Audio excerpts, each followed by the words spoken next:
오늘 우리가 이 금요일 밤에 이 자리에 오게 된 것도 사실은 하나님의 은혜입니다. 우리가 이 자리에 다른 일을 하고 있을 수도 있었을 텐데 또 이 시간에 내가 나의 삶에 대하여서 원망하고 걱정하고 있을 수도 있고요. 아니면 그냥 아무 생각 없이 그냥 이 시간을 보냈을 수도 있었는데 내가 이 자리에 와서 하나님의 말씀에 귀를 기울인다? 은혜입니다. 이건 엄청난 은혜인 것입니다. 내가 결단해서 온 것 같지만 창세 전에 하나님께서 나를 택하시고 부르셔서 예수 그리스도의 십자가의 능력과 내 안에 계신 성령의 인도하심의 열매가 지금 우리가 이 자리에 와 있는 것입니다. 그래서 여러분들이 이 자리에 와서 말씀 받는 것에 대해서 자부심을 느끼기 바랍니다. 그래, 내가 하나님의 은혜 안에 있구나. 우리가 지금 이제 마가복음을 봅니다. 꽤 좀 오래된 것 같죠. 근데 이제 그때는 이제 개요 시작이었고요. 오늘이 이제 그 1장 1절에서 2절을 시작을 합니다. 제목이 절망 중에 마가복음이라는 큰 제목을 가지고 우리가 마가복음을 보려고 합니다. 이 절망 중에 마가복음은요, 두 가지 포인트로 제가 보겠다고 말씀드렸는데 그 당시의 상황과 또 이것을 쓴 저자. 이 당시의 상황이 어땠죠? 그때 당시의 상황. 역사적으로도 AD 60년에서 70년 요 사이에 마가복음이 쓰여졌다고 얘기를 하는데 이때가 사실은 그리스도인에 대해서 핍박이 가장 심했던 시대입니다. 다시 말하면 그리스도인의 현실이 핍박과 순교. 우리가 순교 얘기했을 때는 만약에 이런 말이 붙죠. 만약에 내가 예수 믿는다고 내 목에 칼이 이렇게 목에 겨누어졌을 때 나는 예수 믿는다고 얘기할 수 있을까? 상상 속에 있는 일이지만 이때는 예수를 믿으면 정말로 끔찍한 방법으로 고문을 받고 처형되는 것이 현실이었습니다. 문만 열고 집 밖에 나가도 그리스도인들이 화형을 당하고 핍박당하는 것이 너무나도 이렇게 쉽게 볼 수 있었던 현실이라는 것이죠. 그런 시대 속에 하나님께서는 그 시대를 살아가는 힘을 이 마가복음을 통해서 주신 것입니다. 겨우 살아가는 정도가 아니라 이길 수 있는 힘, 마가복음을 통해서 주신 겁니다. 그래서 우리가 마가복음을 그냥 어떤 성경 공부해보자 그런 차원이 아니라 지금 우리가 살아가는 이 시대가 어떻습니까? 굉장히 절망적입니다. 기술은 발달하고 살기는 좋으나 우리의 현실이 지금 이때처럼 순교는 당하지는 않지만 너무 개인 한 사람 한 사람이 다 절망 속에 있는 그런 현실입니다. 그런 현실 속에서 하나님은 현실을 바꿔주기보다는 그 속에서 살아가고 그 현실을 오히려 이기고 거기서 오히려 그리스도의 복음을 전파할 수 있는 그 힘을 마가복음을 통해서 주셨다는 겁니다.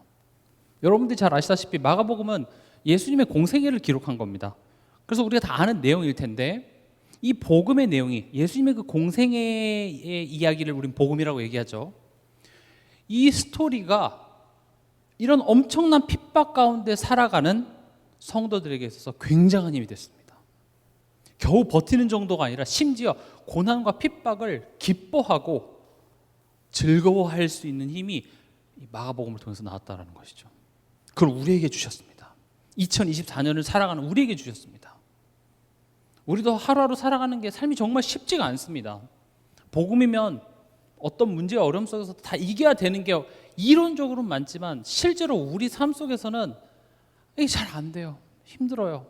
앞으로도 뭐 경제가 어렵다 그러고 전쟁이 나고 모든 것이 다 불확실한 이 세상 속에서 개인은 사실 영적으로 다 절망에 빠져 있습니다. 숨은 쉬고 살아가고 있죠. 교회는 나와 있죠. 그러나 지금 보이지 않게 사람들은 정신적으로 마음적으로 다 절망 가운데 있습니다. 그래서 좀 정신병원 가서 약을 타려면요 예약을 해야 돼요. 제가 예전에 여의도에서 한 분 이렇게 사역했었는데 그분이 이제 10년째 우울증 약을 드시고 계셨어요.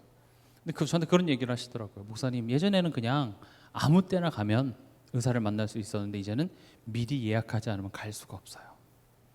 정신병 환자가 너무나도 많습니다. 이거는 요즘 들어서 많아진 것이 아니라 원래부터 많았습니다. 원래부터.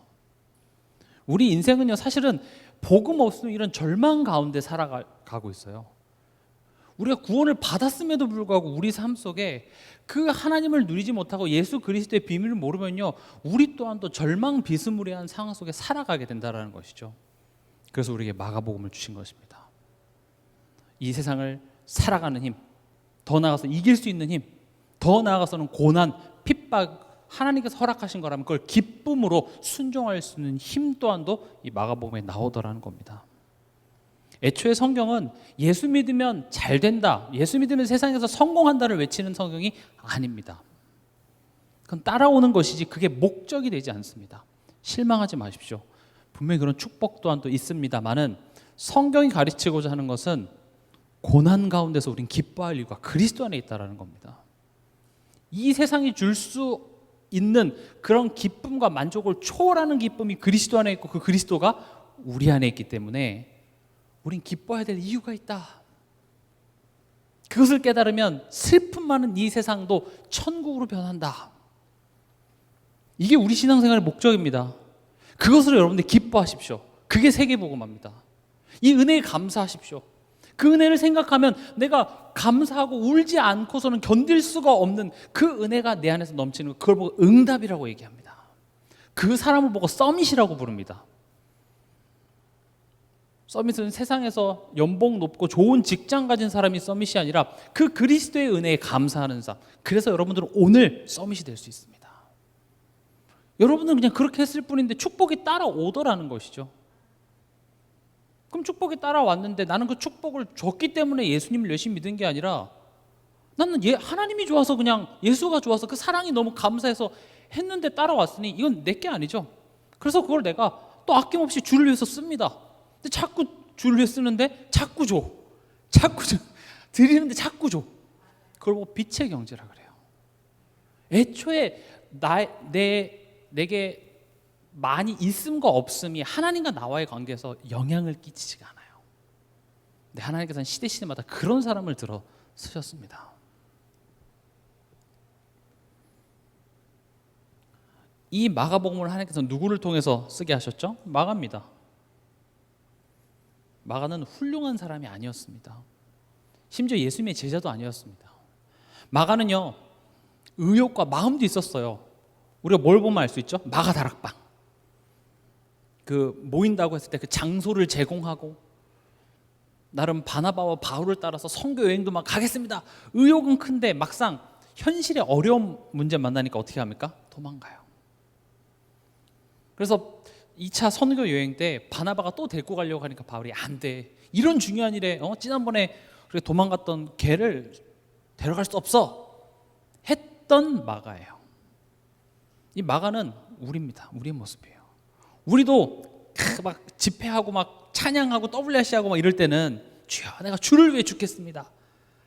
그렇죠? 막 수만 명 있을 때는 찬양하고 막 뜨겁게 내가 세계복음을 위해서, 이 세계복음을 위해서 내가 진짜 막 모든 걸 다 하겠습니다. 하지만 나의 현실에 돌아와서는 우리 조금만 힘들어도 도망가는 게 우리 모습입니다. 베드로도 그랬죠. 예수님이 내가 죽어야 된다 얘기하니까 아유 예수님 죽으시면 안 되죠. 제가 예수님 끝까지 따라가겠습니다 했던 베드로가 계집 요정, 그 현실, 작은 현실 앞에서 무너지는 베드로. 의욕과 마음은 있지만, 나름 믿음도 있지만 어려운 현실 앞에 낙심하고 또 옛날 모습으로 도망갔던 그 마가. 그 마가를 하나님은 누구와 만나게 하십니까? 베드로와 만나게 하십니다. 현실 앞에 도망갔던 선배 누구예요? 베드로예요. 넌 바울을 배신했냐? 야, 나는 예수님을 배신하고 도망갔어. 예수님 배신하고 제자들 데리고 나는 물고기 잡으러 도망갔어. 저는 예전에 아유 베드로 어떻게도 의리 없이 저렇게 할 수 있냐 싶은데 저는 더 하더라고요. 내 삶 속에 나는 예수님을 참 많이 버리더라고요. 하나님 없는 삶, 내가 주인이 된 삶, 내가 하나님이 된 삶, 하나님을 무능력자로 만들고 하나님을 거짓말쟁이로 수도 없이 만드는 나의 모습. 아담과 하와는 그 한 번의 범죄로 하나님과 관계가 끊어졌지만 하나님이 나를 사랑하신 까닭에 또 예수 그리스도께서 십자가에서 단번에 영원히 나에 대한 모든 죄를 해결하셨기 때문에 그런 나의 연약한 모습과 상관없이 하나님께서 내게 계속 찾아오십니다. 다시 가자. 일어나자. 거기 너가 있어야 될 때가 아니야. 그래서 오늘도 그 하나님의 음성 듣고 내가 손 붙잡고 또 일어나서 이거 온 거 아니에요. 우린 자꾸 죄의 자리에서 앉았다 일어났다 앉았다 일어났다 그거 하는 거예요. 근데 베드로는 그걸 느꼈어요. 예수님께서 찾아오셔서 네가 나를 사랑하느냐.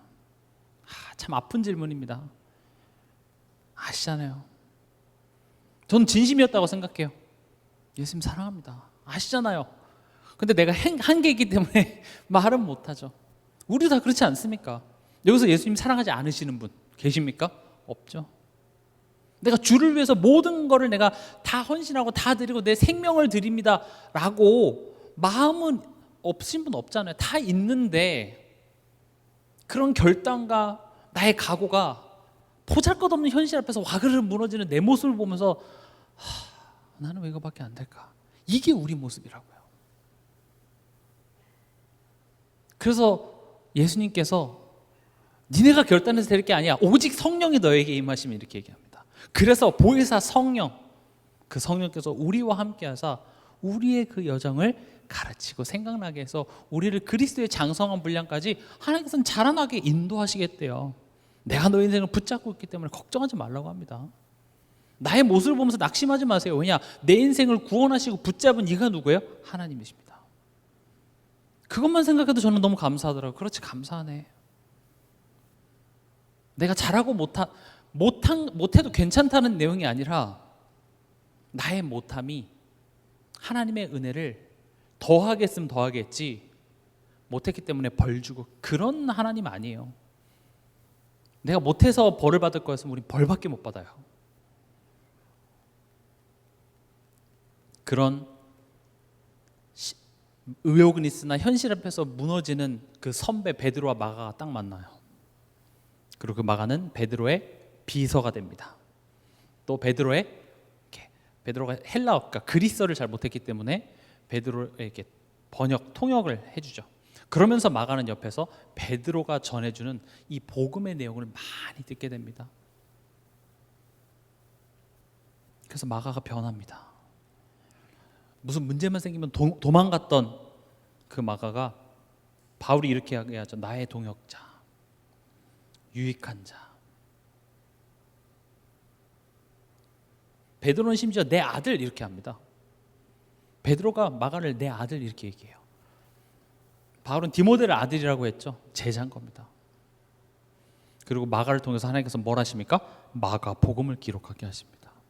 훌륭한 사람을 들어서 마가복음을 쓰게 하신 것이 아니라 우리와 별 다를 바 없는 그런 사람을 하나님께서는 택하시고 부르셔서 세우시는, 거기서 증인을 통하여서 이 지금 엄청난 핍박과 힘든 환난 속에 있는 이 시대를 하나님께서는 살리시는 그 역할을 마가를 통해서 합니다. 이게 우리의 모습입니다. 이게 마가복음을 통해서 우리가 받아야 될 응답이 되는 것입니다. 이 절망 같은 시대 속에서 살아가는 그 힘, 마가복음을 통해서 찾자. 이 절망 속에서 마가와 같은 연약한 나를 세우셔서 나를 통하여서 이 기쁜 소식이 나와 내 가정과 내가 만나는 모든 사람들에게 전달되어지는 그 응답 누리자. 그게 절망 중에 마가복음입니다. 이거를 계속 염두에 두시면서 우리가 마가복음을 같이 읽어가면 좋을 것 같습니다. 그럼 본론으로요. 오늘 1절에 보면 하나님의 아들 예수 그리스도의 복음의 시작이라. 지난 시간에도 말씀드렸다시피 이건 굉장한 환난 가운데 이렇게 완성된 성경이 아니라 쪽지 종이로 사람의 입으로 전달되어졌던 아주 극박한 상황 속에 전달되어졌던 복음이라 마태복음처럼 누구는 누구를 낳고 누구는 누구를 낳고 그거 할 시간이 없어요. 바로 얘기하는 겁니다. 하나님의 아들 예수 그리스도의 복음의 시작이라. 이 복음이라는 단어는요, 이 단어의 유래가 기독교에서 생겨난 게 아니에요. 이거는 보통 뭐라고 많이 표현되냐, 황제의 복음 이렇게 많이 썼어요. 그러니까 이 복음이라는 단어가 황제를 이제 숭배를 했잖아요. 황제를 신성시하고. 그래서 뭔가 이때 당시 사람들이 복음하면 떠올리는 것이 뭐 황제가 뭐 좋은 소식을 줬어? 이런 거예요. 황제가 예를 들어서 황제 생일이다. 그럼 복음이에요. 황제의 복음이라 하면 뭔가 우리가 뭐 전투에서 이겼다든지 뭔가 황제를 통하여서 좋은 일이 생기는 것을 보고 복음이라고 얘기를 했습니다. 그래서 기록에도 보면 황제의 탄생은 세상에 선포된 기쁜 소식의 시작이다, 이런 기록도 있어요. 그래서 이제 신학자들은 마가가 그걸 이용해서 황제의 복음이 아니라 하나님의 아들 예수 그리스도의 복음의 시작이라고 딱 선포를 하는 겁니다. 우리야 복음, 예수님 복음이지 알지만 이때 당시 사람들에게 있어서 복음이다, 기쁜 소식이다 라고 했으면 뭔가 황제가 우리에게 주는 어떤 명령이라든지 뭐 황제한테 좋은 일이 생겼구나 라고 받아들이는 것이 일반적이었다라는 거죠. 그래서 마가는 복음은 그 문자 뜻대로 기쁜 소식이 되겠죠. 기쁜 소식이 뭐라고 얘기합니까? 예수 그리스도가 기쁜 소식이다, 이렇게 얘기를 합니다. 황제가 기쁜 소식이 아니다, 예수 그리스도가 기쁜 소식이다. 그럼 여러분들이 질문해 보셔야 돼요. 나에게 있어서 무엇이 기쁜 소식인가? 무엇이 기쁜 소식입니까? 물론 머리로는 알아요. 그래, 예수 그리스도 복음이 기쁜 소식이지, 알아요. 근데 나는 오늘 무엇 때문에 기뻐했습니까? 반대로 나는 오늘 무엇 때문에 기뻐할 수 없었습니까? 하나님 얘기하십니다. 우리한테 기뻐해야 될 모든 이유가 우리 안에 이미 다 있다고 얘기를 해요. 지금 이 이야기는요, 이때 시대의 사람들한테만 선포하는 게 아니라 구원받았고 엄청난 축복을 가지고 있음에도 불구하고 여전히 원망과 불평과 기쁨 없음 속에 살아가고 있는 우리의 심령에 지금 말씀을 얘기하시는 거예요. 예수 그리스도의 복음의 시작이라. 이 시대 사람들한테는 뭐가 기쁜 소식일까요? 야, 드디어 핍박이 끝났어. 드디어 네로 황제가 암살당해서 죽었어. 이런 내용이 기쁘게 다가오지 않을까요?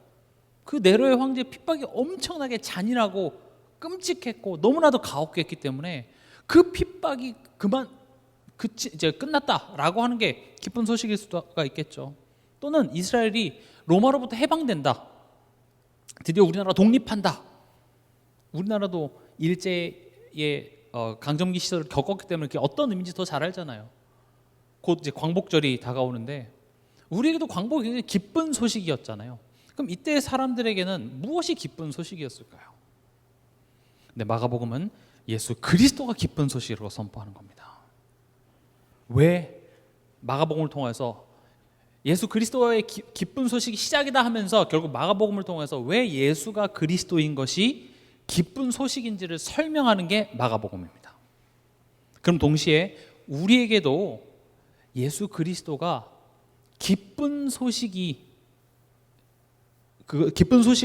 인정되어지고 깨달아지는 그 시간이 이 마가복음을 통해서 우리에게 회복되어야 될 줄 믿습니다. 그래서 여러분들이 기도하시기 바랍니다. 예수 그리스도가 나에게 기쁜 소식으로 깨달아지는 은혜를 회복하여 주시옵소서.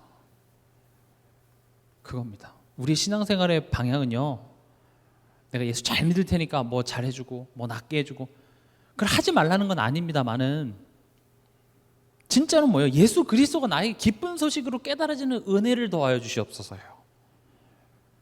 그 은혜가 없으니까 교회 생활이 힘든 거예요. 우리는 그 하나님 예수 그리스도가 내게 기쁜 소식으로 깨달아지는 그 기쁨으로 모든 것들이 자발적으로 되어지는 게 교회고요. 그것으로 전도도 하고 그것으로 내가 봉사도 하고 헌신하고 교구도 섬기고 구역도 섬기고 그 기쁨으로 해야 돼요. 힘든 것은요, 일이 힘든 것이 아니라 내게 기쁨이 없기 때문에 그렇습니다. 왜냐, 이때 사람은 봉사하는 정도가 아니라 예수를 위해서 죽었다니까요. 고난도 하나님이 허락하신 거라면 내가 예수 때문에 고난받기에 합당한 자로 여기심을 기뻐했어요. 내가 예수 믿는 걸로 내가 고난받네? 감사합니다. 지금 그 사람들은 되게 뛰어나고 우리는 부족하다 이런 차원이 아니라 우리에게도 동일한 은혜가 있다고 지금 얘기를 합니다. 우린 그거를 간구해야 돼요. 그걸 제가 아까 서론에도 말씀드렸다시피 그걸 영적 서밋 이렇게 얘기합니다. 영적 서밋이 뭐라고요? 예수 그리스도가 내게 최고의 기쁜 소식인 거예요. 너무 기쁜 소식이어서 설사 그것 때문에 내가 좀 피해를 보고 손해를 보고 그런다 할지라도 나는 그걸 감사할 수 있는 그 은혜가 깨달아진 사람. 이 복음 때문에 내 눈이라도 내 목이라도 내어도 아깝지 않을 그 가치가 그리스도 안에서 발견되어진 사람, 그걸 보고 영적 서밋 이렇게 얘기를 합니다. 이 시대의 남은 자는요, 어린아이들이 아닙니다. 우리가 렘넌트 했을 때 남은 자라는 말이죠. 남은 자가 어떻게 나왔죠? 이사야서 6장 14절 보면 밤나무 상수리 나무가 다 베어짐을 당하고 그 밑에 남은 밑둥이조차도 다 없어져요. 근데 그 거룩한 씨가 이 땅의 그루터기라고 얘기합니다. 그러면 어린 청소년들이 우리의 미래가 아니라 예수 그리스도가 나에게 기쁜 소식으로 깨달아지는 그 은혜 입은 사람으로 말미암아 소망이 있는 겁니다. 앞으로 더욱더 우리가 모여서 예배하기 힘들고 우리가 뭐 금토일시에 우리 이렇게 얘기를 하지만 더욱더 교회 오기가 더 힘들 거예요. 더 내가 물질적으로 시간적으로 뭐 여러 가지로 내가 사는 게 너무 힘들어서 하기 힘들 거라니까요. 그럼 누구를 통해서 주의 일이 이 교회가 돌아가겠어요? 예수 그리스도가 나에게 진짜 기쁜 소식으로 깨달아지는 은혜가 없는 사람은요 절대 못합니다. 남은 자입니다. 그게. 그래서 저는 어린아이를 렘넌트라고 생각하지 않습니다. 예수 그리스도가 내게 기쁜 소식으로 깨달아지는 자, 예수 그리스도가 여러분들에게 복음으로 깨달아지는 그런 은혜가 있길 바랍니다.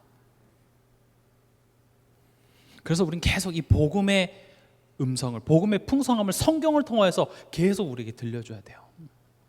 우리가 아는 지식을 나열해서 그 단어를 자꾸 얘기하는 것은 의미가 없습니다. 중요한 건 성경 66권을 가지고 어느 곳을 보든지 그것을 가지고 예수 그리스도의 이 기쁜 소식을 우리에게 계속 들려줘야 돼요. 왜냐? 원래 인간에게 있어서 복음은 기쁜 소식을 기쁜 소리라고 할게요. 원래 인간에게 기쁜 소리는 뭐였을까요? 퀴즈입니다. 아담과 하와에게 있어서 가장 기쁜 소식, 아담아, 이겁니다. 하나님이 나를 부르는 그 음성이 기쁜 소식이었어요. 하나님이 부르시는 음성, 그게 원래 관계였다고요. 하나님이 아담아 불렀을 때 여기 있습니다. 이게 복음이었어요. 기쁜 소식이었어요. 다시 말하면 그 음역대가 듣기 좋다는 말이 아니라 누가 좋은 거예요? 부르는 그 대상이 좋기 때문에 그 하나님이 부르시는 그 소리가 내겐 기쁜 소식이 됐다고요. 이렇게 표현하면 좀 저급할 수 있으나 강아지, 저도 이제 개를 키웠었는데 강아지가요, 제가 이렇게 집에서 강아지 있는데 저희 집에서 강아지가 누굴 제일 좋아하냐? 사모님을 제일 좋아합니다. 저는 절대 사료 외에 다른 걸 주질 않아요. 근데 보면 강아지가 이렇게 산책을 해서 이렇게 대변을 보게 하면은 사료밖에 안 줬는데 뭐가 많이 나와. 알고 보면 사모님 뭘 많이 줬어. 이렇게 사람이 먹는 걸 주면은 안 되는데 이게 맛있잖아요. 그걸 자주 주니까 그 강아지는요 사모님 진짜 좋아해요. 그래서 어느 순간부터는 저랑 가만히 있다가 저 밑에서부터 벌써 차가 도착해서 내리는 그 발자국 소리만 들어도 벌써 막 일어나서 막 난리가 나는 거예요. 그럼 그 발자국 소리가 좋은 걸까요? 아니요. 사모님 좋은 거예요. 그 사람이 좋으니까 벌써 꼬리가 막 흔드는 거죠. 어떤 신문에는 그 강아지가 꼬리 흔들다가 꼬리뼈가 부러졌대요. 너무 많이 흔들어가지고 주체를 못해요. 막 너무 좋으니까. 그 대상이 좋아서 그래요. 그러니까 원래 인간이 하나님이 내 기쁨이었어요. 왜냐? 하나님은 좋은 하나님이거든요. 그게 원래 인간의 모습이었고 구원받고 우리 하나님 자녀된 이후에도 그걸 회복하고자 하는 거예요. 왜냐? 그게 창조 원리입니다. 인간은 하나님과 함께 살 때 행복이 있도록 창조했다라는 게 우리가 하나님을 좋은 하나님으로 알고 그 하나님으로 기뻐할 때 모든 것이 회복돼요. 거기에 치유도 있습니다. 사실은 그 하나님으로 내가 기쁘고 만족할 때 거기에 우리 질병도 치유되어지는 역사가 있을 줄 믿습니다. 근데 어떻게 됩니까? 4번이네요. 사단이 찾아와서 죄를 짓게 합니다. 우리가 죄를 지었다 했을 때 선악과를 따먹은 규칙을 어긴 것부터 시작하면 안 되고요. 하나님을 오해하게 합니다. 오해하는 거짓말을 하죠. 뭐라고 오해합니까? 하나님이 사실은 너희들도 이것을 먹으면 하나님처럼 될까, 하나님이 못 먹게 하시는 거야.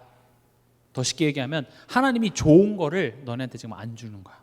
자기 혼자만 먹으려고. 결국 그 오해가 우리 마음속에 뭘로 열매를 맺어집니까? 불신이. 하나님이 이제 믿을만 하지가 않은 거예요. 그 불신이 뭘로 이어집니까? 하나님과 관계가 단절된 겁니다. 관계가 끊어진 거예요. 신뢰가 깨진 겁니다. 이 관계가 단절된 상태를 보고 뭐라고 부르냐?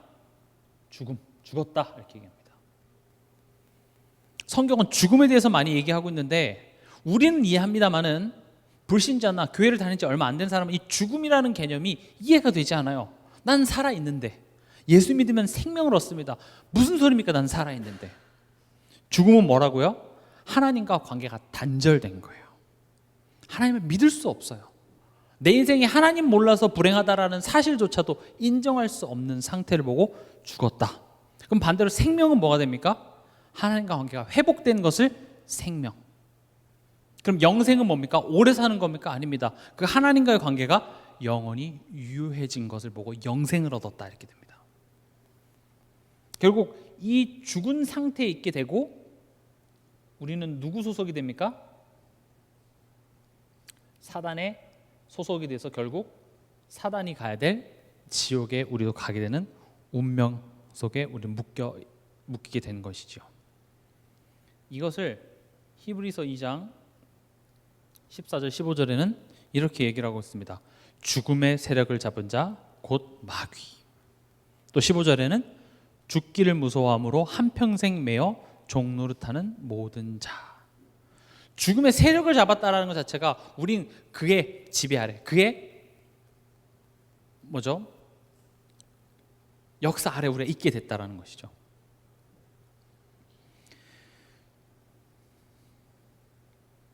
사실 이게 진짜 문제입니다.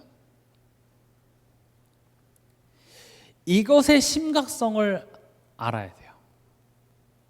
이것을 알지 못하면 우린 구원을 받을 수가 없습니다. 물론 하나님이 우리에게 구원을 주셨기 때문에 우리가 이걸 알게 되는 게 순서긴 하나 이것을 알아야 돼요. 그래서 성경에 말하는 너희가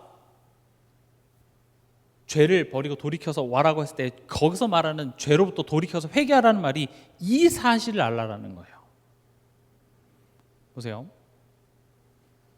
지금 순서가 맞죠? 1, 2, 3 오케이.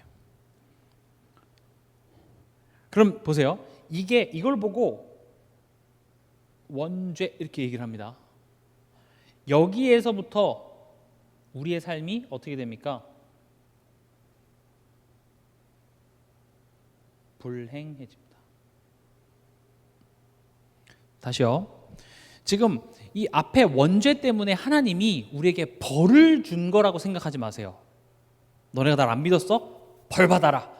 이렇게 생각하지 마시고 우리가 물고기가 지금 스스로 나는 물이 아니라 내가 밖에 나가면 잘 살 수 있을 거라고 생각해서 내가 물을 박차고 나간 결과예요. 그래서 벌이 아니라 하나님 떠난 결과가 우리의 삶이에요. 근데 성경을 보면 인간만 그렇게 되는 것이 아니라 인간이 떠남으로 말미암아 땅과 이 모든 것이 같이 저주를 받게 됩니다. 그래서 자연재해, 전쟁, 질병 이 모든 것들이 결국은요 하나님을 떠난 죽은 상태가 된 열매로서 나타나지더라는 것이죠. 지금 우리 삶의 이 불행한 이유가 결국 뭐 때문이에요? 하나님과의 관계 단절인데 우린 그걸 몰라요. 이 3번 요 내용을 우린 알 수가 없어요. 그렇기 때문에 우리 그것으로 인해 파생되어진 여러 가지 현상들이 나를 불행하게 만든다고 생각을 해요. 이런 질병 때문에, 이런 사회 모습 때문에, 또 이런 경제적인 상황 때문에 내가 불행하다고 생각하죠. 근데 그게 기쁜 소식이 아니라 결국 하나님과의 관계를 회복해 주는 것이 기쁜 소식인데 애초에 이거 자체를 아는 영적인 눈이 어두워져 버린 것, 그걸 보고 죽었다고 얘기를 합니다. 이것은 우리 스스로 알 수가 없습니다. 성경을 통해서 하나님께서 우리에게 깨닫게 해주셨기 때문에, 믿게 해주셨기 때문에 우리는 알게 된 것이지, 인간이 스스로 알 수 있는 방법은 없습니다. 그냥 그런 현실에 대해서 체념하고 살아갈 뿐입니다. 그럼 이제 그 불신자들이나 예수 믿은 지 얼마 안 된 사람들은 그런 질문들을 해요. 그럼 뭐 질병, 재난, 가난 이런 것들을 하나님이 왜 막아주시지 않냐, 이런 이야기를 하죠. 그럼 그 질문할 만합니다. 그러나 애초에 그런 질문한다는 자체가 지금 뭐가 문제인지를 몰라요. 지금 그럼 하나님 떠나서 일어나게 된 이런 현상들을 하나씩 해결해 주는 게 진짜 답이겠어요? 하나님과의 관계를 회복해 주는 게 답이겠어요? 회복해 주는 게 답이에요. 지금 바깥에서 있다가 집에 들어왔는데 집에 지금 물이 가득 차 있어요. 그러면 백날 첫날 그 물을 바가지로 퍼서 나른다고 되는 게 아니라니까요. 어디서 물이 새는지, 특히 우리 동산교회 성도님들은 물 새는 거에 대해서는 조금 있죠. 겨울 되면 막 물이 막 새가지고, 한 번은 스프링클러가 터졌는데 무섭더라고요. 퍼도 물을, 그러니까 그냥 어디 수도관이 새는 거랑 스프링클러가 터진 거는 차원이 다르더라고요. 거기를, 그 근원을 막지 않으면요, 물을 아무리 퍼도 또 다시 찰 수밖에 없는 것이죠. 그래서 하나님이 왜 그런 걸 막아주시지 않습니까? 애초에 그걸 막는 게 문제가 아니라 왜 그런 문제가 터졌는지를 모르고 그걸 막아주는 것은 의미가 없어요. 그러니까 모르는 사람들은 난 그런 하나님을 믿을 수 없다는 거예요. 사랑의 하나님이라면서 왜 전쟁이 일어납니까? 왜 사랑의 하나님이라면서 왜 굶어 죽는 아이가 있고, 그게 지금 하나님이 너네가 날 안 믿었기 때문에 벌 받아라, 이런 개념이 아니라 인간이 스스로 하나님, 참 행복이신 하나님을 사단에게서 와서 떠나기로 우리가 결정한 거예요. 그런 우리를 구원하시기로 하나님께서 육신의 몸을 입고 우리에게 찾아오신 것이고요. 그러니까 그 복음에 있어서도 사단이 그렇게 하나님을 자꾸 오해해요. 복음을 오해하게 만들어요. 그리고 또 그런 문제들이 있어야 우리로 하여금 우리가 하나님께 돌아가요. 탕자가 집을 나갔는데 잘 돼. 사업을 했는데 잘 돼. 그러면 아버지께 돌아갈 이유가 없어지는 거예요. 그래서 때론 그런 문제들이 우리에게 유익하더라는 거죠. 여러분들 삶이 너무 기쁘고 만족스러워서 교회 오신 분 계십니까? 아닐 거예요. 다들 저마다 삶의 이런저런 문제와 잘 안 되어지고 내 힘으로는 할 수 없어서, 그래서 우리가 복음을 듣게 된 시작이 되는 것처럼, 결국 우리의 삶이 불행한 이유는 하나님과의 관계가 단절돼서 그렇다.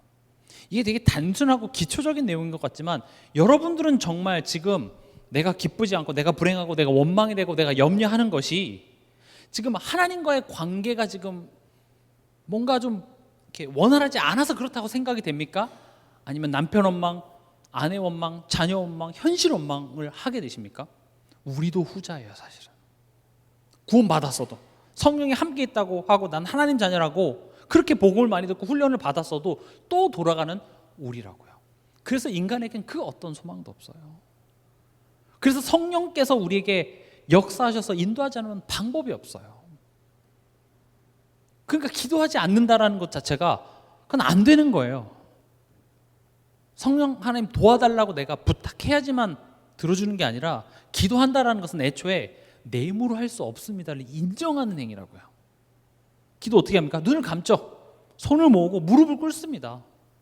그건 내가 하겠다는 거예요? 아니요. 내 눈으로 판단하지 않겠습니다. 눈을 감습니다. 내 손으로 그걸 해결하지 않겠습니다. 손을 모아버리는 거예요. 나 도망가지 않겠습니다. 무릎을 꿇는 거예요. 내가 도망가면 어디로 도망가겠어요? 하나님께서 주장하여 주시옵소서. 내 현실에 대하여, 내 자녀에 대하여, 내 남편에 대하여, 내 아내에 대하여, 내 개인의 문제에 대하여 내가 머리로는 아무리 알아도 내가 할 수 없습니다. 하나님께서 내 능력 주셔야 합니다 라고 그것을 인정하는 것, 기도입니다. 그래서 단순히 기도하면 복 받습니다 라는 개념으로 하지 마시고, 기도를 한다는 것 자체가 원래 인간의 모습을 회복하는 축복이며, 또 그 기도를 통하여서 하나님이 내 삶 속에 역사하고 계심을 내가 입으로 고백하고 인정하는 행위가 바로 기도인 것입니다. 그래서 기도 없는 신앙생활은 있을 수가 없습니다.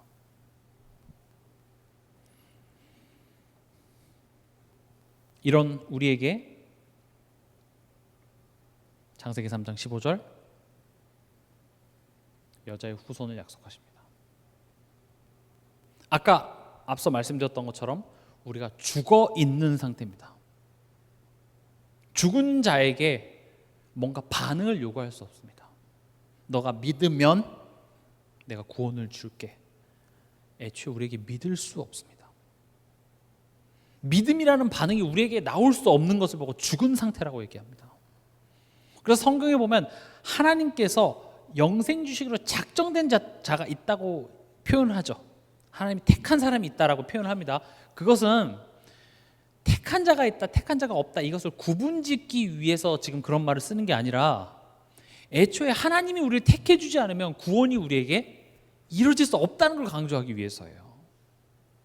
예정설이라는 게 있잖아요. 하나님이 나를 예정하셨다. 이게 난 택함을 받았으니까 난 대단하고 넌 택함 못 받았으니까 너 이렇게 맨날 술 마시고 담배 피고 하는 거 보니까 너는 하나님이 버린 것 같다. 네 눈을 보니까 흐리멍텅하니까 너는 하나님이 택하지 않은 게 분명해. 그렇게 서로 판단하라고 얘기하는 게 아니라 하나님이 택했다라는 것 자체가 애초에 우리가 하나님의 자녀가 될 수 있었던 건 우리한테서 나올 수가 없었다는 거예요. 하나님이 나를 택하셨고 하나님이 나를 구원하시고 하나님이 나에게 대한 구원의 길을 열어주셨기 때문에, 심지어 그 믿을 수 있는 믿음을 선물로 내게 주셨기 때문에 그것으로 말미암아 내가 반응할 수 있었더라는 것이죠. 그래서 하나님의 일방적인 약속인 여자의 후손이 뱀의 머리를 상하게 할 거랍니다. 우리가 잘 아는 요한복음 3장 16절에 하나님이 세상을 이처럼 사랑하사 독생자를 주셨으니 이는 그를 믿는 자마다 멸망하지 않고 영생을 얻게 하려 하심이라. 하나님 나를 사랑한다면 이 문제를 해결해 주세요. 하나님 나를 사랑한다면 이거 주세요, 저거 주세요. 나는 너에게 내 독생자를 보낸다. 독생자는 외아들을 얘기하는 것이 아니라 유일한 길인 겁니다. 영어로 말하면 one and only, 유일한 길을 보내주세요. 근데 뭐라고 됩니까? 이는 그를 믿는 자마다.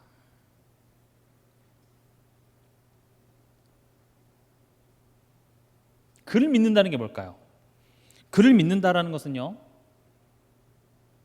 십자가의 의미를 아는 겁니다. 십자가의 의미는 뭐냐? 왜 오셨는가? 예수님이 왜 오셨는가? 또 오셔서 잘 사시지, 왜 고난 받으시고 왜 십자가에 죽으시고 왜 부활하셔야만 했는가? 이걸 아는 거예요. 그를 믿는 자마다 멸망하지 않고 영생을 얻게 하려 하심이라. 마가복음은 이 내용을 얘기하는 겁니다. 예수님이 왜 오셔야만 했나? 그 이유를 알지 못하면 예수는 절대 내게 기쁜 소식이 되지 않습니다. 다시 말하면 내가 지금 어떤 절망 가운데 빠져 있다는 사실을 몰라요. 이번에 WRC 때도 계속 말씀하셨죠. 진짜 절망이야. 거기에 소망이 있고 희망이 있다. 그 말은 즉슨 우리가 지금 죄라는 엄청난 절망 가운데 빠져 있다는 사실을 모르면 예수는 나에게 기쁜 소식이 되지 않습니다. 그냥 죽어서 천국 가는 보험 하나 들어놓은 거예요. 여러분 이렇게 실비보험 드는 거가 막 여러분 기쁩니까? 아니죠. 그냥 문제 생겼을 때 그래도 실비보험 들어서 수술비나 병원비는 나오네, 그렇게 생각하죠. 우리가 복음을 그렇게 생각할 수 있어요. 그래서 죽어서 천국은 가잖아. 그래, 하나님이 나한테 복은 주잖아. 왜냐면 난 잘 살고 있으니까요. 잘 살고 있는데 거기에 플러스로 혹시 무슨 일 대비할까 봐 하나님을 보험으로 들어놓은 것쯤으로 우리에겐 복음이 이해가 된다고요. 그러나 애초에 우리가 엄청난 절망 속에 있다는 사실을 인지할 때 이 복음은 우리에게 기쁜 소식이 돼요. 그래서 죄를 설명하지 않고 내가 얼마나 끔찍한 죄인이고 심지어 하나님의 자녀가 됐음에도 불구하고 죄밖에 짓지 못하는 그 어떤 소망과 희망이 없는 연약한 나임을 여러분들이 철저하게 깨달으면 깨달을수록 내게 있어 그리스도가 엄청난 은혜가 됩니다. 하나님의 그 오래 참으심이 나에겐 큰 사랑으로 와닿습니다. 내가 남을 비판할 수 없는 그 자세가 여기서 나오는 겁니다. 내가 뭐라고?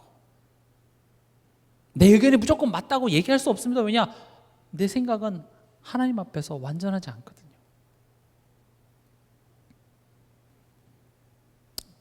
왜 오셨습니까? 요한일서 3장 8절에 마귀의 일을 멸하라 하심이라.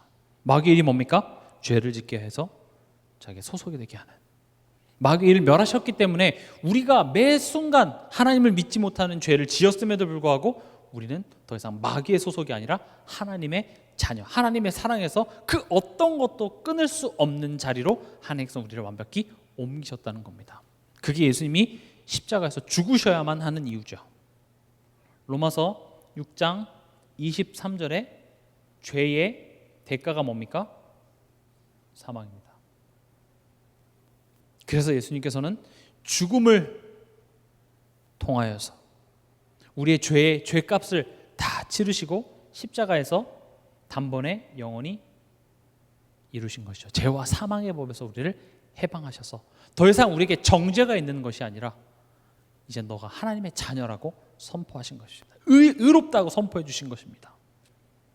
요한복음 14장 6절에 드디어 하나님께 우리가 예수 그리스도를 힘입어 갈 수 있는 길을 열어주신 것입니다. 막연하십니까? 이것을 매 순간 누리는 게 기도입니다. 예수 그리스도의 이름으로 기도합니다가 우리가 그 기도가 하나님께 상달되는 이유가 예수님께서 나를 위해서 고난받으시고 나를 위해 죽으시고 나를 위해 부활하셔서 성령으로 지금 나와 함께 하시기 때문에 내가 기도하면 하나님은 그 기도를 들으시는 겁니다. 이 십자가가 제일 중요한 건 뭐냐? 나를 위한 십자가였다라는 걸 기억합니다.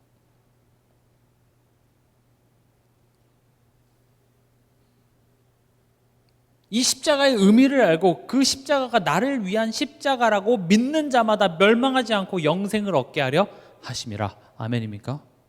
영생이 뭐라고요? 하나님과의 영원한 관계를 누림이에요. 이게 기쁜 소식입니다. 우린 죽는 그 순간까지 이거 계속 들어야 됩니다. 우리가 살 길입니다. 이 복음 아니면 절대 문제 해결되지 않습니다.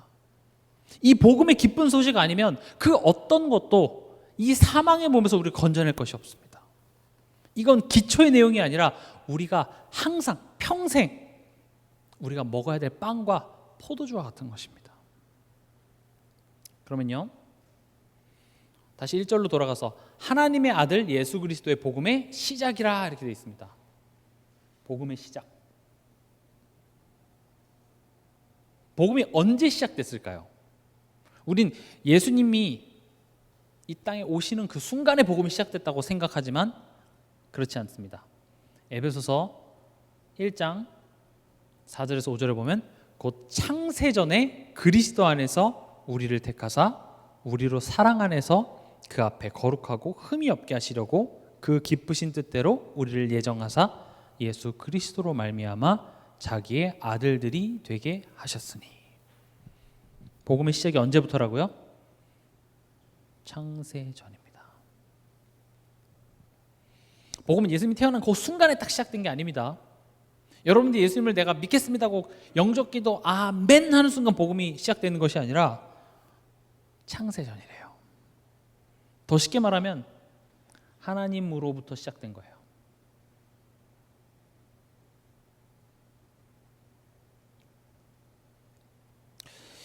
전 계속 이걸 강조합니다.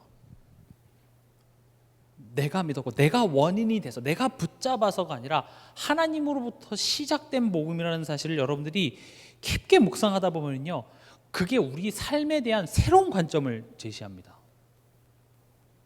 지금 내가 하나님의 자녀가 되고 지금 이 자리에 온 것이 창세전부터 하나님이 나를 사랑하시고 나를 위한 구원을 이루셔서 그것으로 말미암아 나를 자녀 삼아서 여기까지 이끄셨다면, 그럼 오늘 나의 현실에 대한 새로운 해석이 나오겠죠. 그 구약 성경 그 난리를 피고 예수님을 십자가에 못 박고 그 엄청난 막 복잡한 일을 해서 나를 하나님 자녀 삼아 놓고, 그리고 여러분들의 삶 속에 하나님 난 할 일 다 했으니까 이제 앞으로 너가 알아서 살아, 지금 그렇게 하시는 겁니까? 아니에요. 지금 하나님이 작정하시고 예정하사 하나님의 그 크신 그 사랑의 내용이 십자가에서 이루어지고, 그래서 그게 우리에게 성령으로 내주하사 내게 지금 성취된 그 사랑의 열매가 나라면, 오늘 나의 삶, 오늘 나의 현실은 쉴 수가 없어요. 그렇게 치밀하게 메시아를 약속하시고 우리를 구원을 이루신 하나님께서 지금 여러분들의 삶 속에 대하여 실수하시겠습니까? 심지어 내가 모지라서, 내가 연약해서 엎지른 물 가지고도 하나님은 나를 만드시겠대요. 그걸 보고 합력하여 선을 이룬다고 하십니다. 선을 이룬다라는 것이 여러분들 원하는 거 해준다는 것이 아니라 여러분들에게 유익한 쪽으로 하나님께서는 계속 만들 수 있다는 거예요. 우리가 지난 창세기, 치유 창세기를 통해서 계속 확인했잖아요. 아브라함의 모지람, 아브라함의 불신앙을 가지고 아브라함을 만들어내세요. 야곱의 불신앙, 야곱의 인본주의를 가지고 하나님은 야곱을 세워내세요. 물론 고생을 좀 합니다만은 그것이 후회로 남았나요? 그렇지 않습니다. 그래서 여러분들이 은혜를 올바로 이해한다면 고난과 핍박에 대한 다른 해석이 나옵니다. 정말 은혜를 이해한다면 여러분들이 집에 돌아갔을 때 이놈의 집구석이 되는 게 아니라 다른 눈으로 봐줘요. 쉴 수가 없으신 하나님일 텐데. 우린 대부분 하나님한테 자꾸 뭘 해달라고, 뭘 바꿔달라고 자꾸 얘기를 하지만 하나님은 이따 뒤에서도 말씀드리겠습니다만은 나를 향한 뜻이 있어요. 나를 향한 뜻이 있다는 게 뭡니까? 네 바뀌라고, 이거예요. 남편을 갖고 난 널 바꿀 건데, 자녀를 갖고 난 널 바꿀 건데, 경제 문제를 갖고 난 널 바꿀 건데, 건강 문제를 갖고 난 널 바꿀 건데, 교회를 가지고 난 널 바꿀 건데. 예수님이 베드로한테 찾아가서 3번 사랑하느냐 묻고 내 양을 먹이라 치라 하셨을 때도 베드로가 다른 제자 얘기하니까 너는 나를 따라 이렇게 얘기해요. 증인들이라는 말이 무슨 말이죠? 너가 봐, 이거예요. 선생들이라가 아니라 증인들이라요. 머리로만 아는 게 아니라 실제로 내가 그 한 사람이 되라는 겁니다. 뭐 교회가 어떻고 교단이 어떻고 여러 가지 소리가 있어도요, 너는 복음을 붙잡고 너의 자리를 지켜, 이렇게 얘기하는 거예요. 아이들이 우리나라 교육이 별로고, 미국 유럽의 교육은 어떻고 미국의 교육은 어떻고, 백날 첫날 해봤자 너 오늘 숙제하라고, 그거예요. 네 할 일 해. 아침에 학교 가기 전에 엄마 우리나라 대한민국 교육은 아닌 것 같아. 맞는데 너 학교 가. 너를 통해서 내가 바꿀 테니까 너는 네 할 일을 해. 저도 한이 있습니다. 지금 한국 교회 모습과 여러 가지 그런 흐름 속에서 한땐 저도 불평이 많았습니다. 되게 비관적이었고 비판도 많이 했습니다. 이래서 될까? 왜 이렇게 변질됐지? 근데 어느 날 저 비판만 하더라고요. 근데 오늘 하나님 저에게 말씀하시는 거예요. 네 할 일을 해. 그래서 내가 널 부른 거야. 그래서 사무엘도 엘리 제사장은 왜 저래요? 그렇게 하지 않았어요. 내 할 일을 한 거예요. 그래서 그 사무엘을 통해서 그 시대를 바꾸십니다. 왜 우리 교회는 이렇죠? 그것 때문에 나를 부른 거예요. 왜 우리 가문과 가정은 이렇죠? 그것 때문에 날 불렀어요. 그럼 내가 그 한 사람으로 쓰면 돼요. 마가가 그렇잖아요. 이 시대에 왜 이렇게 핍박과 환난이 많습니까? 그거 회복시키기 위해서 내가 널 불렀어.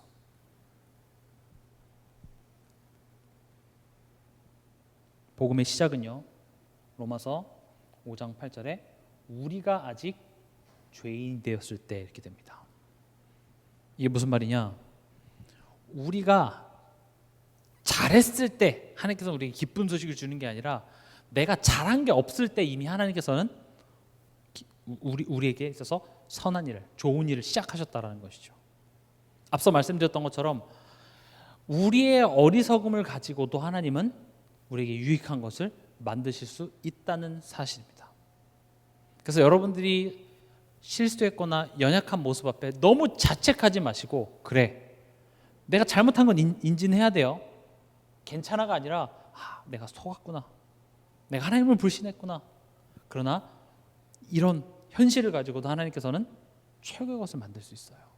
때로는 하나님은요, 억울함을 가지고도 나를 만들어요. 거기에 대표적인 예가 누굽니까? 요셉이었습니다. 요셉이 뭐 잘못했습니까? 잘못한 게 없어요. 성범죄자로 오해를 받아서 감옥에 들어가는 그것이 굉장히 억울했어요. 형들이 원망이 됐고 이런 현실을 바꿔주지 않는 하나님이 무능력한 것 같다라고 왜 생각이 안 들었겠습니까? 그런데 나중에 딱 형을 만나는 그 순간에 깨닫게 되죠. 하나님께서 생명을 구원하시려고 하나님께서 하신 것이구나. 그것을 통해서 하나님이 나를 만드시기 위해서 이 억울함을 가지고 나를 만드시려고 하신 그 하나님의 뜻이 깨달으신 거죠. 그게 기쁜 소식이에요. 하나님이 일하시는구나. 하나님이 나보다 더 열심히시구나. 그게 우리가 아직 죄인 되었을 때예요. 내가 하나님 앞에 잘한 게, 내가 잘하면 하나님이 역사하시고 내가 잘 못하면 하나님이 나 이제 그만 역사할게가 아니라, 애초에 우리가 죄인 되었을 때부터 하나님께서 우리를 사랑하시고 우리 삶 속에 우리의 어리석고 모질하고 깨닫지 못하는 그런 연약한 실수한 것을 가지고도 하나님께서는 나를 가장 좋은 곳으로 만드실 수 있다는 겁니다. 그래서 마음껏 실수하라는 건 아닙니다. 로마서 8장 10절에서 11절에 보면, 우리 한번 이거 같이 찾아보도록 하겠습니다.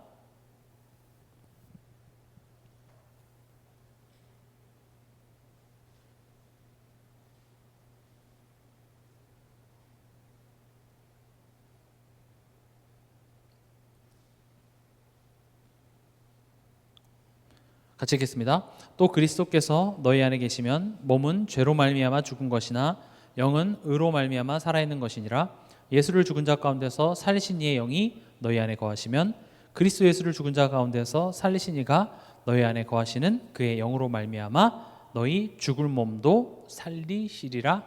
아멘. 복음의 시작은요, 성도의 오늘입니다. 오늘이 복음의 시작이에요. 오늘이 창세전이 복음의 시작이며, 또 내가 잘하지 못하고 내가 죄인 되었을 때 시작된 게 복음의 시작이며, 또 나의 오늘이 복음의 시작이에요. 지금 우리가 방금 읽었던 내용이 뭐냐, 예수를 죽은 자 가운데서 살리신 능력, 다시 말하면 부활의 능력이죠. 부활의 능력으로 우리가 신분으로는 구원을 받았으나 여전히 삶 속에서 아빠 없는 것처럼, 하나님 모르는 자처럼 살아가는 우리의 체질 또한도 그 부활의 능력으로 살리시겠다는 거예요. 그게 우리에겐 기쁜 소식이에요. 내가 신분이 죄인에서 의인되고 지옥에서 천국으로 옮겨진 그것도 기쁜 소식이지만, 또 기쁜 소식은 뭐냐, 우리의 영혼만의 구원이 아니라 우리의 육신까지도 하나님이 죽을 몸을 하나님께서 살리시는 것이 우리에겐 성도의 오늘의 기쁜 소식이 된다라는 거예요. 쉽게 말하면 성경은 이렇게 얘기합니다. 항상 기뻐하라. 우린 되묻습니다. 기뻐할 이유를 주세요. 하나님이 그리스도가 너에게 있지 않냐? 할 말이 없죠. 그건 맞는데요. 그게 우리의 죽을 몸이에요. 그게 우리의 체질이에요. 기뻐할 이유를 줘서 기뻐하는 것이 아니라 예수가 기쁜 것, 하나님이 기뻐하는 것, 심지어 예수 때문에 환난을 받고 예수 때문에 순교를 당해도 감사하면서 기쁨으로 웃으며 즐거워하면서 내가 죽을 수 있는, 결국 그것이 하나님이 우리에게 주고자 하는 축복이며 만들고자 하는 완성품의 모습인 것입니다. 그래서 앞서 말씀드렸던 것처럼 우리 힘으로 할 수 없기 때문에 오직 성령이 너희에게 임하시면으로부터 이제 시작이 됩니다. 왜냐? 내 안에 계신 그 성령께서 그 일을, 착한 일을 시작하시기 때문에 그렇습니다. 그래서 우리가 성령을 의지한다라는 것은 성령을 의지해야 천국 간다, 그것이 아니라 성령께서 내 안에서 자꾸 얘기하는 겁니다. 넌 하나님의 자녀야. 넌 하나님의 자녀야. 그 말은 뭡니까? 내가 하나님의 자녀인 걸 몰라서 그래요? 알죠. 머리로는 알지만 하나님의 자녀의 지위와 그 명예를 전혀 모르는 삶을 살고 있기 때문에 계속 얘기하는 겁니다. 너는 왕자야. 넌 앞으로 왕이 될 사람이야. 왜 그 말을 자꾸 합니까? 그걸 모르는 자 같이 살고 있기 때문에 그래요. 그래서 우리에게 기쁜 소식이에요. 내 영혼만 구원해 주는 것이 아니라 나의 삶, 나의 이런 체질까지도 변화시켜주는 그 복음의 시작이 어디서부터 시작된다고요? 성령께서 내 안에 내주하시는 그 순간부터. 그게 우리의 오늘입니다. 마지막으로요, 오늘 1절에 보면 하나님의 아들 예수 그리스도의 복음의 시작이라 라고 얘기하고 2절에 뭐라고 시작합니까? 선지자 이사야의 글에 보라, 이렇게 되어 있습니다.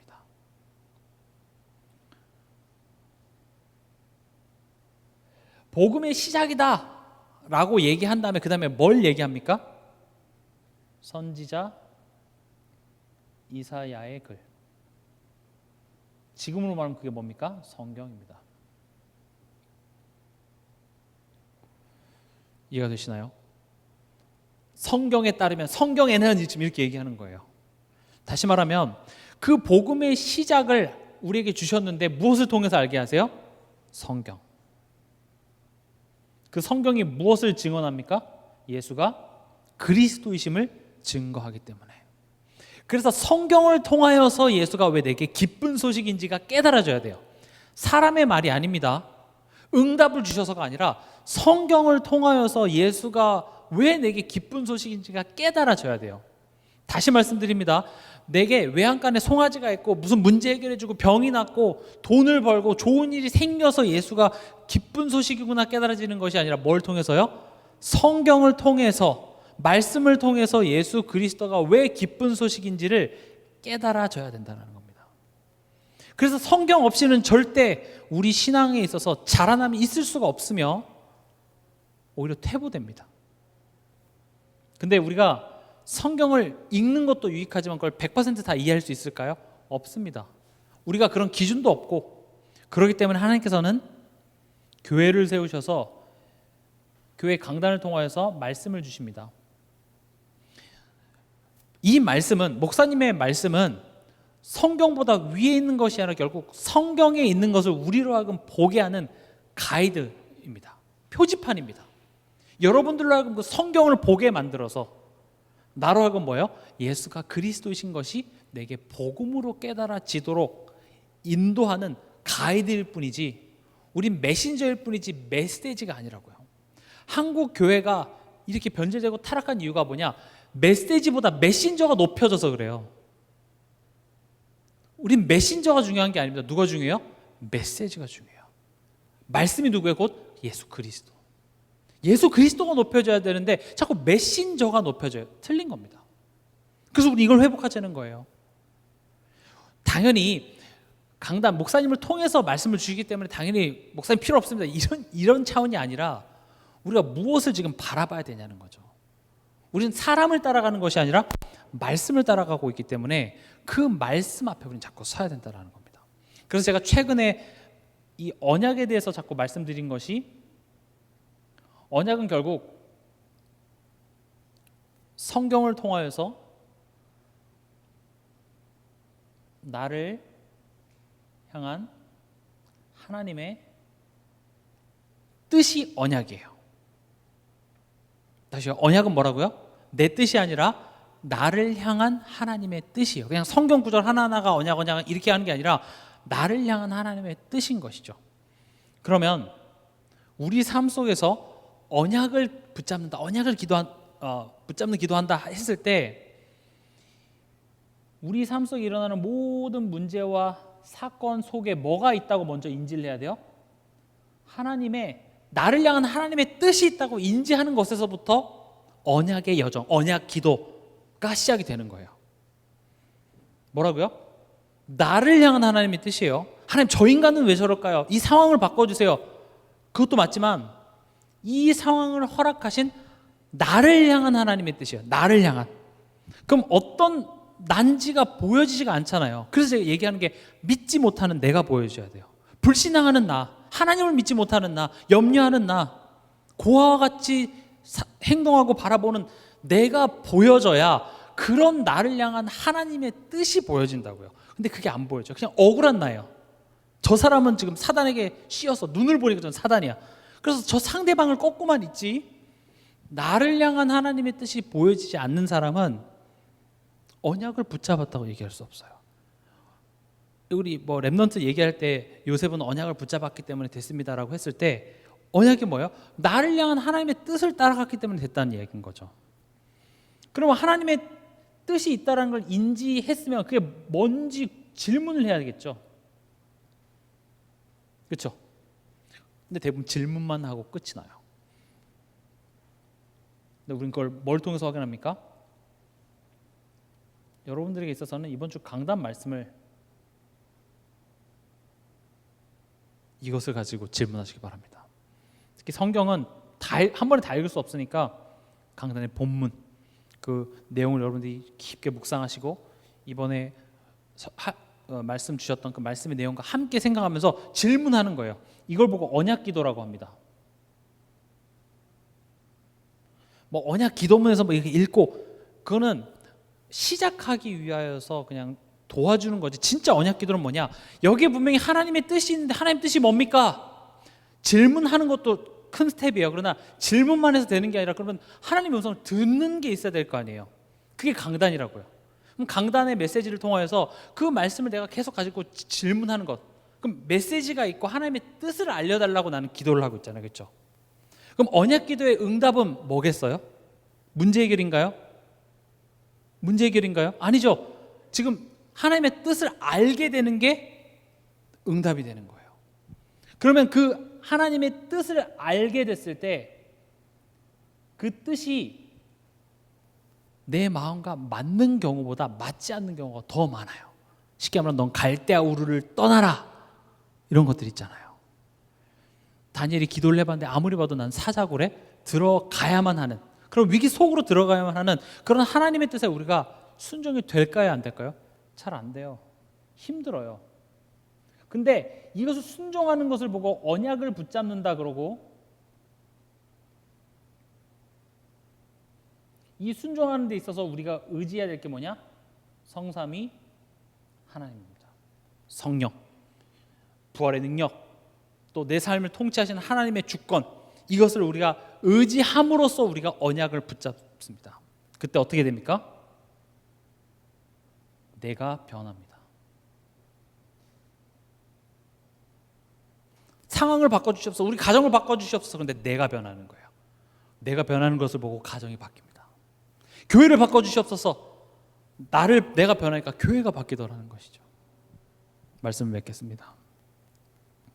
예수 그리스도의 복음, 여러분들에게 있어서 예수 그리스도가 여러분들의 기쁜 소식이 되기 바랍니다. 그것을 기쁜 소식이 되게 하기 위해서 하나님께서는 창세전에 이미 그 복음을 시작하셨고, 또 내가 잘할 때만 그 복음의 능력을 나타내는 것이 아니라 오히려 내가 못하는 것을 가지고도 하나님께서는 내게 기쁜 소식이 되게 하시며, 또 성령께서 나와 함께 하셔서 나의 매일매일이 이 복음이 내게 기쁜 소식이 되게 하신다는 것입니다. 그러기 위해서는 우리는 어디에 주목해야 된다고요? 말씀입니다. 언약 따라가는 삶. 언약 따라간다라는 것은 내가 원하는 것을 하나님으로 하여금 잘 이뤄주게 하기 위해서 언약을 갖다 붙이는 것이 아니라 하나님의 뜻, 하나님이 원하시는 사람으로 내가 변화되는 과정이에요.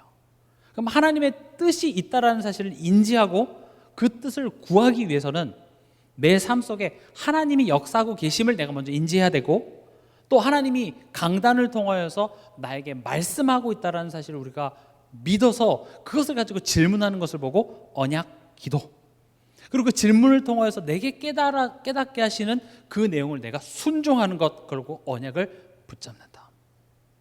그것을 매일매일 살아가는 것을 보고 언약의 여정. 그럼 그 언약의 여정을 가다 보면 어떻게 됩니까? 세상이 바뀝니까? 내가 바뀝니다. 내가 증인이 됩니다. 그렇게 증인된 한 사람으로 하나님께서 우리의 가정과 가문, 지역, 교회를 바꾸실 줄 믿습니다. 이 내용 붙잡으시면서 승리하는 한 주간 되시길 주님의 이름으로 축원합니다.